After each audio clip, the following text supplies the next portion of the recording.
Greetings, friends! Welcome to this edition of Art and Coffee, the videocast dedicated to helping you find and forge your own unique voice in the realms of art and visual storytelling. This is yours truly, Gabriel Dunston. Thanks so much for clicking on this and watching. The coffee for today is the Honduran Honey blend from the Oak City Coffee Roasters. The back copy reads, "Delightful honey aroma, sweet, clean, and velvety smooth cup with a floral finish." My wife and I have been drinking this particular bean blend for the past week and a half or so, and gotta tell you, they're not wrong. So, a very special thank you for joining me today, and I'd like to take a minute, just one, to introduce myself to you and get right into the meat of this episode. As I said, my name is Gabriel Dunston, and I am a professional illustrator. I have been illustrating for comics, kids' books, and board games, and writing for same for the past 10 years. At the time of this recording, just a day or two ago, I hit the 10-year mark, so happy anniversary to me.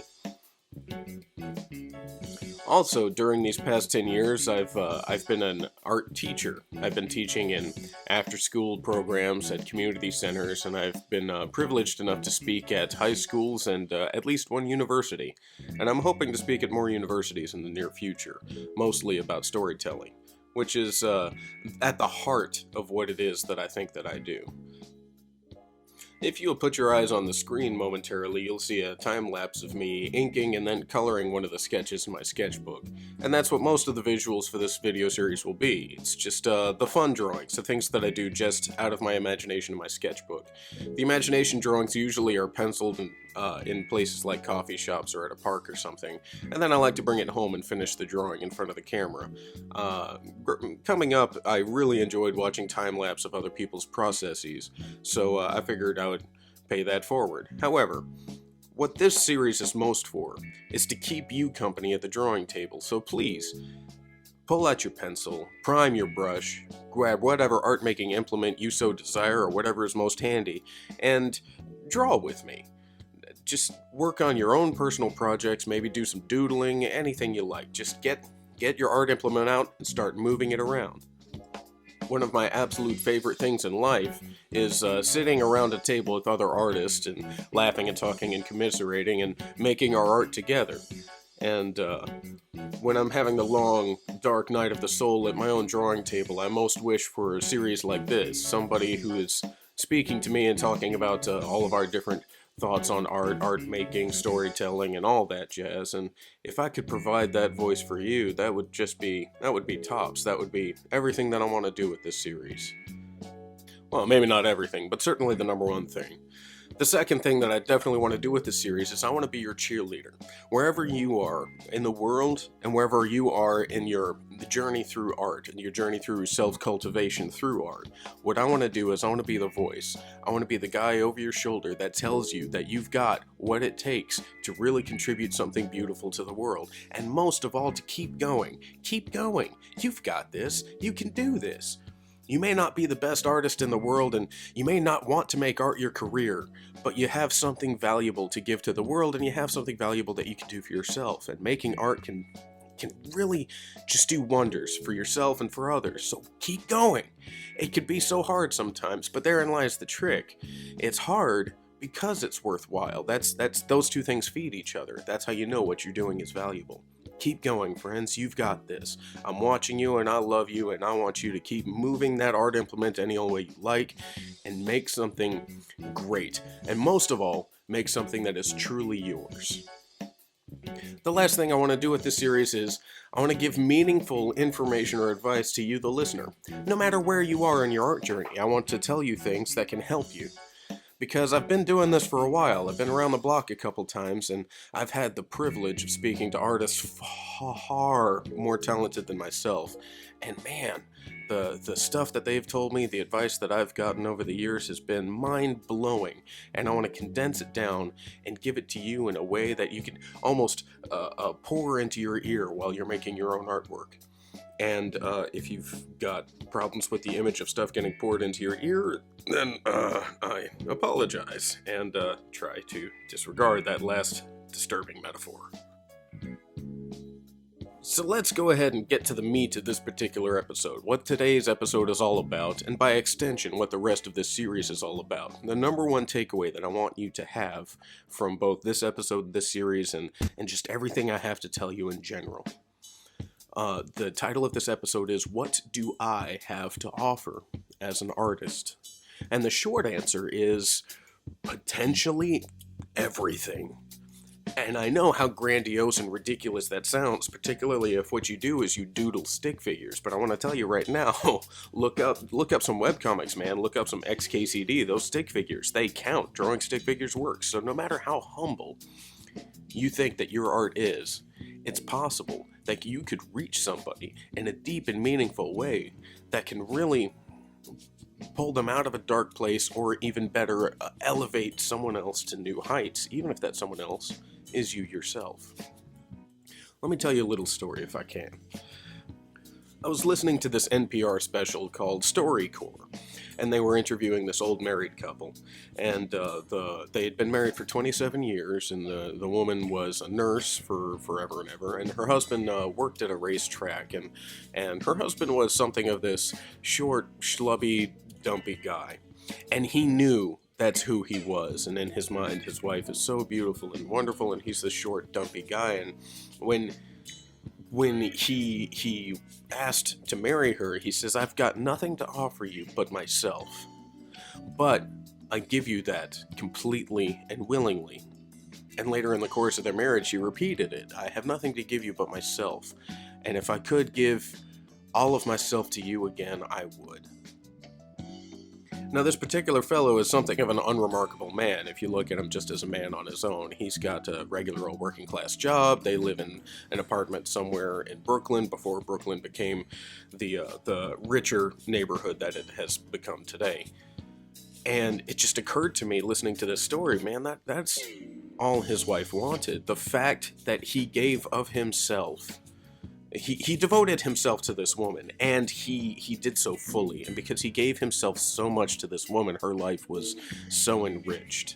He wasn't particularly tall or strong or handsome or talented, but he had a lot of love to give, and all the love that he had to give, he gave it, and he gave it completely.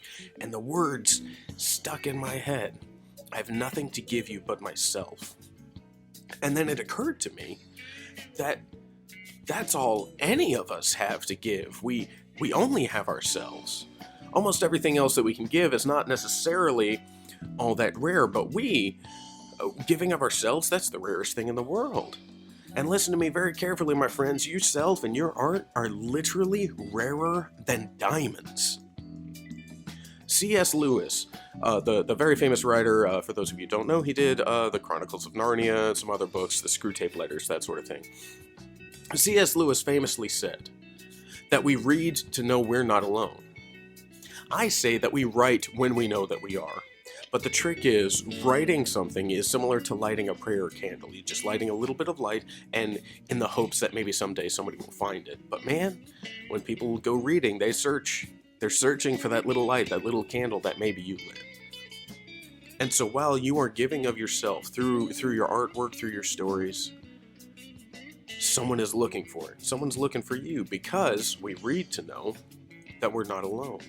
And if somebody reads your comic, sees your short animation, or looks at your kid's book, your animation, whatever little bit of art that you're making,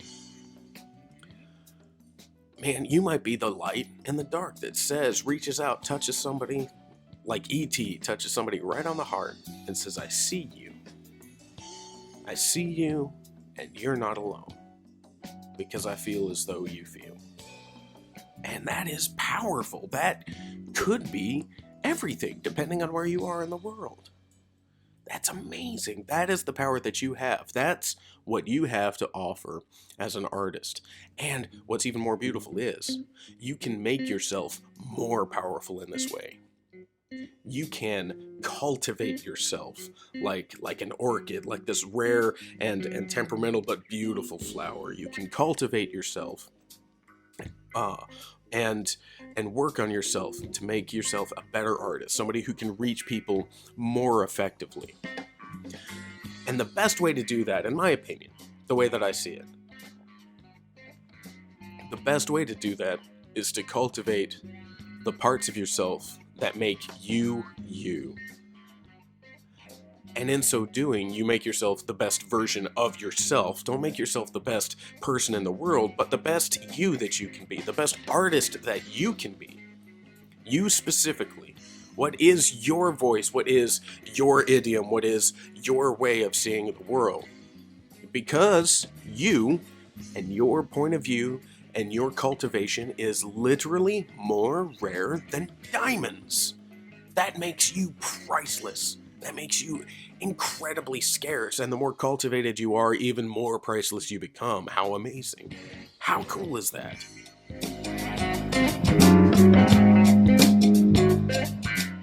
But, like everything in life, there's a catch. You have to cultivate yourself. And this is 2 parts. It's a journey of discovery in the first part, but it's also a journey of the decisions you make in the second. So there's this phrase that goes around, find yourself. Find yourself. Go out and find yourself. And this phrase drives me nuts. It drives me crazy because it's so incomplete. Finding yourself, understanding aspects of yourself that are just there. Things like your build or how tall you are, your likes, your dislikes. Are you introverted? Are you extroverted? Yada yada. Some of that's discovery, yes. You just kind of pay attention. Be awake, have your eyes open. The other buzzword, mindfulness. But that's half of your journey. Maybe not even half. The biggest part is forge yourself. It's the decisions you make, and it's the method with which you apply discipline to yourself and to the things that you do. That's the big part. And so, to make the proper decisions, what you got to do is you got to kind of listen, feel yourself out. Where does my instinct tell me? And then also listen, well, what is my interest? What does my interest tell me? Is this boring or is this fun? Is this necessary or is it not very necessary for the goal that I want to accomplish? And the goal that you want to accomplish, that's a decision. That's not a discovery thing. Not necessarily. That's I've decided I want to do this thing. I want to achieve this result. That's what's up. That's forging yourself. That's why in the log line of this series is dedicated to helping you find and forge your own unique voice.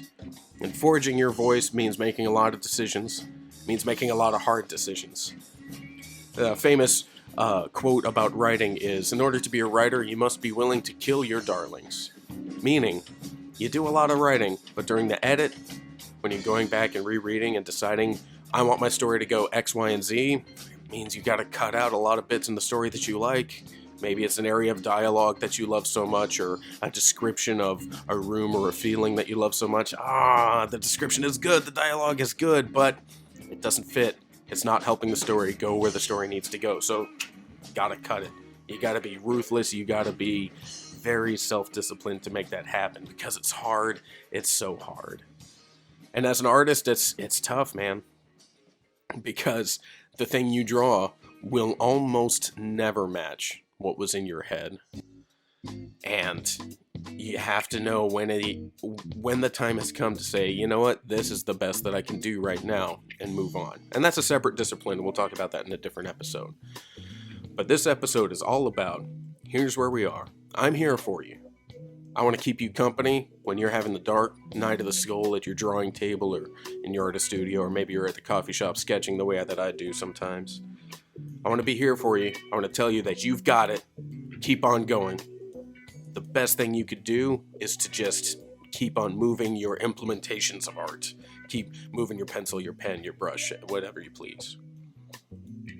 And also to tell you that the decisions you make are what's going to make you. The decisions you make and the ways you follow through. That's how you forge yourself as an artist, and I want to help you do that. Thank you so much for listening to me today. Take care of yourself, take care of your friends, and make art.